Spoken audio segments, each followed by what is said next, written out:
प्यारे सासंगत जी, बड़े प्यार से कहना धा निरंकार जी। सासंगत संत निरंकारी मिशन एक आध्यात्मिक विचारधारा है, एक सतत प्रवाह है जिसमें सभी धर्मों के मानव कल्याण संबंधी पवित्र विचारों का समावेश है। धर्म के बारे में महर्षि वेदव्यास ने कहा है, धारयति इति धर्म। गोस्वामी जी के शब्दों में, परहित सरिस धर्म नहीं भाई, पर पीड़ा सम नहीं अधमाई। बाबा हरदेव सिंह जी फरमाते हैं, मानव कल्याण ही सच्चा धर्म है, धर्म का सार है। जो धारण करे वह धर्म माना जाएगा। धर्म की नींव करुणा, अहिंसा, परोपकार ही हो सकती है। जहाँ करुणा का अभिवादन नहीं, वह धर्म कैसा। धर्म इंसान को बेहतर इंसान बनाने की व्यवस्था है। सासंगत, धर्म इंसान के अंदर मानव के पुष्प खिलाता है। धर्म प्रकृति और पुरुष का मिलन कराता है। धर्म का अंतिम उद्देश्य शांति का साम्राज्य स्थापित करना है।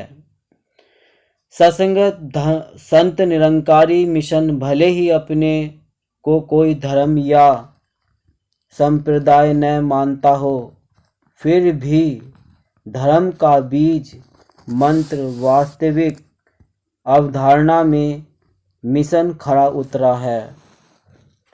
संवेदना, सहनशीलता, प्रेम, मिलवर्तन, परोपकार, करुणा ही धर्म के आभूषण हैं। करुणा की मूर्ति बाबा हरदेव सिंह जी, राजमाता कुलवंत कौर जी तथा पूज्य माता समिंदर जी, इस अद्वितीय त्रिवेणी ने विश्व को अच्छे इंसान दिए हैं। सदगुरु के रूप में बाबा जी की 36 वर्षों की कल्याण यात्राएं काल के गाल पर अमिट हस्ताक्षर छोड़ गई है, जो मानवता के स्वर्णिम इतिहास की धरोहर है। सत्संगत, सहनशीलता धर्म का प्राण है। इतिहास साक्षी है कि संत परंपरा में सुकरात, जीसस क्राइस्ट, महात्मा गांधी, बाबा गुरुबचन सिंह, बाबा हरदेव सिंह जी के कथनों में कितनी समानता है। कोई विरोध नहीं कि कोई एक गाल पर चाटा मारे तो दूसरा गाल भी आगे कर दो। चाटा ही क्या, मिशन ने तो गोली मारने वाले को भी क्षमा कर दिया। कोई शिकायत नहीं, कोई विरोध नहीं। बाबा गुरुबचन सिंह जी के महान बलिदान के बाद बाबा हरदेव सिंह जी महाराज ने आक्रोशित जन समुदाय में भक्ति अग्नि को जिस प्रकार शांति का उपदेश देकर शांत किया, वह अद्वितीय है। उन्होंने कहा कि आप सभी ने तो अपना सद्गुरु खोया है, दास ने अपना पिता और सतगुरु दोनों खोया है। सत्संगत, हमें मर्यादा, संयम, सहनशीलता को कायम रखते हुए इस बलिदान का मूल्य प्रेम, नम्रता, प्रीत के साथ रक्तदान देकर चुकाना है। बाबा हरदेव सिंह जी की आज्ञा पालन करते हुए मानव एकता के नए मानक स्थापित हुए। यह सजगता, संवेदना बिना ब्रह्म ज्ञान के संभव ही नहीं। सत्संगत, इस संदर्भ में गोस्वामी जी की पंक्तियां याद आती हैं। ब्रह्म ज्ञान को पाए के मनुज भयो जगदीश, तुलसी ऐसे मनुज को देव नवावे शीस। सत्संगत, ब्रह्म ज्ञान की प्राप्ति के बाद हमारे तौर तरीके ही बदल जाते हैं। नजरें बदलती हैं तो नज़ारे बदल जाते हैं। ऐसा ब्रह्म ज्ञान फूल के प्रति तो संवेदनशील होता है ही, साथ ही वह कांटों के प्रति भी क्रूर नहीं होता है। बात तो जागरण की है। शुक्राना धन्यवाद की भावना ही ब्रह्म ज्ञान प्राप्ति के बाद प्रमुखता से मुखरित होती है। संपूर्ण हृदय वाणी फरमाती है, शुक्र किए जा तू मालिक का, शुक्राना ही भक्ति है। सिकवे गिले को लब पर अपने ना लाना ही भक्ति है। थैंक यू, शुक्रिया, धन्यवाद छोटा सा शब्द अपने में असीम संभावनाएं समेटे हुए है।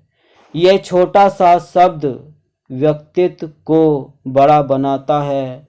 प्रत्येक भक्त के जीवन में इस शब्द की महती आवश्यकता है।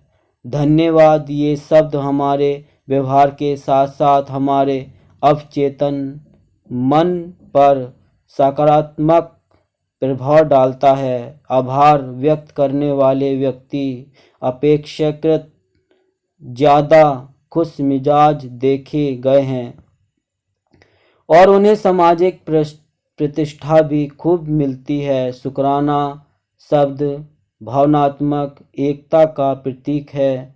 हम दिनचर्या में देखते हैं कि एक छोटा सा बच्चा हमारे लिए कुछ भी करता है, हम उसे थैंक यू कहना नहीं भूलते। यह शब्द को सुनकर बच्चा भी एक अद्भुत जोश से भर जाता है। उसके चेहरे पे आई खुशी को देखने के लिए हम बार बार थैंक यू कहने का बहाना खोजते हैं और बच्चा भी इस शब्द को सुनने के लिए दोहरे वेग से सेवा में तत्पर हो जाता है। धन्यवाद कोई शब्द नहीं, ये तो अंतर से महसूस किए गए आभार का बाहरी प्रदर्शन है, आंतरिक भाव की झलकन है। इसे आजीवन व्यवहार का हिस्सा बनाना जरूरी है।